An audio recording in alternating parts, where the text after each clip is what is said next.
Halo semua, perkenalkan nama saya Angel Surbakti. Di sini saya akan membuat sebuah video terkait penjelasan materi yaitu kedudukan dalam sistem kesehatan.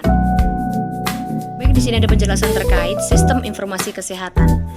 Nah, sistem informasi kesehatan merupakan unsur dan langkah yang terpola bertujuan untuk memproduksi informasi dalam pengambilan keputusan yang berkaitan dengan tata laksana pelayanan kesehatan pada tahap sistem kesehatan, sistem informasi kesehatan atau yang disingkat sebagai SIK.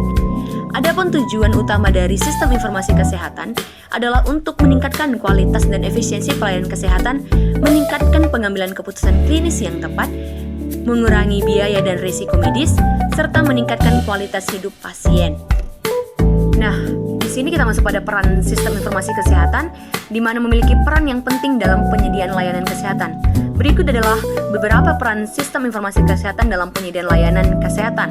Yang pertama ada mendukung pengambilan keputusan klinis, kemudian yang kedua ada meningkatkan efisiensi dan efektivitas layanan kesehatan, yang ketiga ada meningkatkan keamanan dan kualitas layanan kesehatan, yang keempat ada meningkatkan pengawasan dan pengendalian penyakit, serta yang kelima ada memfasilitasi manajemen sumber daya kesehatan.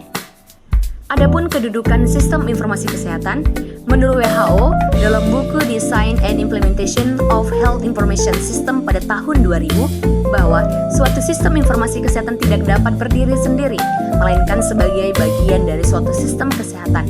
Sistem informasi kesehatan yang efektif memberikan dukungan informasi bagi proses pengambilan keputusan semua jenjang. Sistem informasi harus dijadikan sebagai alat yang efektif bagi manajemen.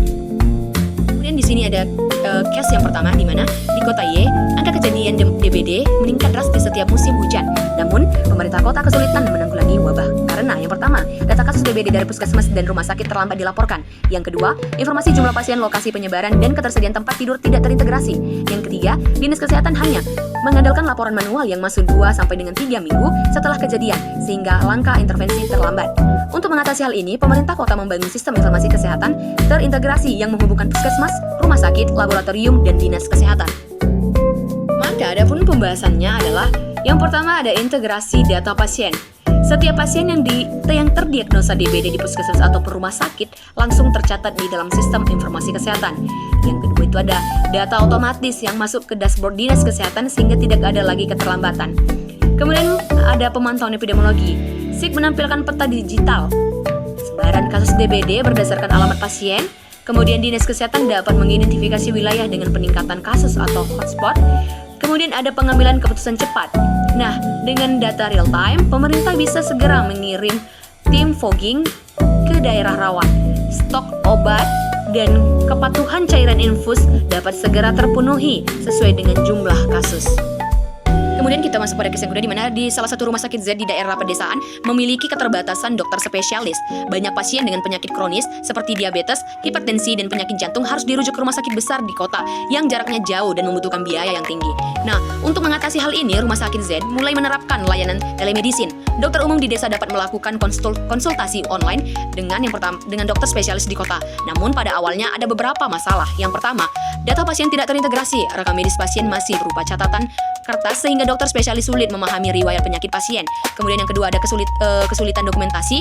Hasil konsultasi telemedicine tidak tercatat dengan baik sehingga berisiko kehilangan informasi yang penting. Kemudian yang terakhir ada kurangnya akses cepat. Dokter dan pasien tidak bisa mengakses data kesehatan secara real time. Maka pembahasannya yaitu yang pertama itu ada sebagai basis data terintegrasi. Nah, SIK menyimpan rekam medis elektronik pasien atau riwayat penyakit hasil lab, resep obat. Kemudian ada saat telekonsultasi, dokter spesialis di kota dapat langsung mengakses data pasien tanpa harus menunggu lapor manual. Kemudian sebagai pendukung proses telekonsultasi, kemudian data vital pasien atau tekanan darah, kadar gula, EKG, dari perangkat medis digital langsung masuk ke SIK. Kemudian yang terakhir ada dokter spesialis bisa membantu kondisi pasien yang secara real time. Kemudian kita masuk pada materi dimensi grand design pada sistem informasi kesehatan.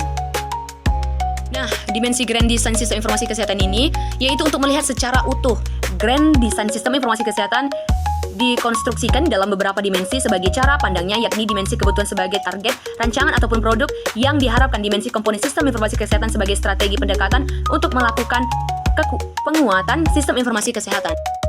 Adapun kebijakan itu merupakan petunjuk dan batasan secara umum yang menjadi arah dari tindakan yang dilakukan dan aturan yang harus diikuti oleh para pelaku dan pelaksana kebijakan karena sangat penting bagi pengolahan dalam sebuah organisasi serta mengambil keputusan atas perencanaan yang telah dibuat dan disepakati bersama. Yaitu ada tata kelola sistem informasi kesehatan menurut Permenkes 2015 pada pasal 26 Peraturan Pemerintah Nomor 46 Tahun 2014 tentang Sistem Informasi Kesehatan disebutkan bahwa pengelolaan sistem informasi kesehatan dilakukan oleh pemerintah untuk pengelolaan sistem informasi kesehatan skala nasional dalam ruang lingkup sistem kesehatan nasional. Kemudian pemerintah daerah provinsi untuk pengelolaan satu sistem informasi kesehatan skala provinsi. Kemudian pemerintah daerah, kabupaten maupun kota untuk pengelolaan satu sistem informasi kesehatan skala kabupaten kota. Dan yang terakhir ada fasilitas pelayanan kesehatan untuk pengelolaan sistem informasi kesehatan skala fasilitas pelayanan kesehatan. Kemudian ada dimensi sumber daya, yaitu menurut Peraturan Pemerintah Republik Indonesia Nomor 46 Tahun 2014 tentang Sistem Informasi Kesehatan, sumber daya manusia pada pasal 51 yang pertama, unit pengelolaan sistem informasi kesehatan nasional provinsi, kabupaten maupun kota, dan fasilitas pelayanan kesehatan harus memiliki sumber daya manusia yang mengelola sistem informasi kesehatan. Yang kedua, sumber daya manusia yang mengelola sistem informasi kesehatan sebagaimana dimaksud pada ayat 1 harus memiliki kompetensi paling sedikit di bidang statistik, komputer, dan epidemiologi. Dan yang ketiga, ada jumlah sumber daya manusia sebagaimana dimaksud pada ayat 1 disesuaikan dengan kebutuhan. Kemudian ada dimensi teknologi dan aplikasi. Teknologi informasi adalah suatu teknik untuk mengumpulkan, menyiapkan, dan menyimpan serta memanipulasi proses mengumpulkan, menganalisis, dan menyebarkan informasi serta pemindahan informasi antar media. Beberapa sistem informasi untuk pelayanan kesehatan individu telah dikembangkan baik oleh Kementerian Kesehatan maupun industri. Kemudian yang terakhir itu ada data. Warehouse tingkat pusat akan mengintegrasikan berbagai sistem data. Visualisasi informasi kesehatan di tingkat pusat sudah dapat diakses melalui beberapa aplikasi. Kemudian ada dimensi data dan informasi pada pasal 13 ayat 1. Data dan informasi kesehatan dalam penyelenggaraan sistem informasi kesehatan bersumber dari fasilitas kesehatan termasuk fasilitas daerah dan swasta. Kemudian masyarakat, baik perorangan maupun kelompok. Kemudian ada data dan informasi kesehatan selain sebagaimana dimaksud pada ayat 1 dapat bersumber dari instansi pemerintah dan pemerintah daerah terkait. Kemudian kita masuk pada kasus yang pertama. Di salah satu kabupaten sering terjadi perbedaan data pasien antara rumah sakit, puskesmas, dan klinik swasta.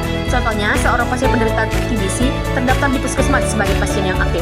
Tetapi ketika dirujuk ke rumah sakit, data medis pasien tidak dapat ditemukan dengan nomor identitas yang sama. Selain itu, data dari masyarakat tentang kasus batuk kronis tidak tercatat dalam sistem karena hanya dilaporkan di tingkat RT.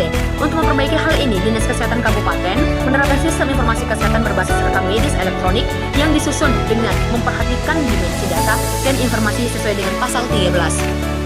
Maka kasus di atas menunjukkan bahwa dalam penyelenggaraan SIK, rekam medis merupakan sumber data utama yang harus memenuhi dimensi kualitas data, yaitu relevansi, kemudian keakuratan, kelengkapan, ketepatan waktu, dan aksesibilitas, yang dimana memastikan data bermanfaat bagi semua pihak yang berwenang tanpa melanggar privasi pasien. Pada kasus kedua, di salah satu kabupaten Dinas Kesehatan sudah menerapkan rekam medis elektronik untuk mengintegrasikan data dari puskesmas, rumah sakit, dan klinik swasta, namun implementasinya menghadapi beberapa kendala.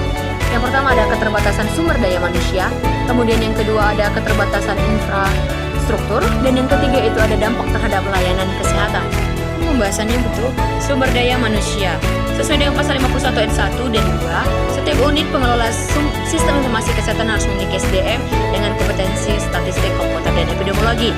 Dalam kasus ini, kekurangan tenaga dan kompetensi tersebut menyebabkan rekam medis tidak akurat dan tidak lengkap. Solusinya, pelatihan teknis dan petugas puskesmas, penempatan tenaga khusus SIK di fasilitas kesehatan, dan kerjasama dengan perguruan tinggi untuk menyediakan tenaga analisis data kesehatan. Kemudian infrastruktur, di mana rekam medis elektronik membutuhkan komputer, jaringan internet, server, dan aplikasi yang stabil.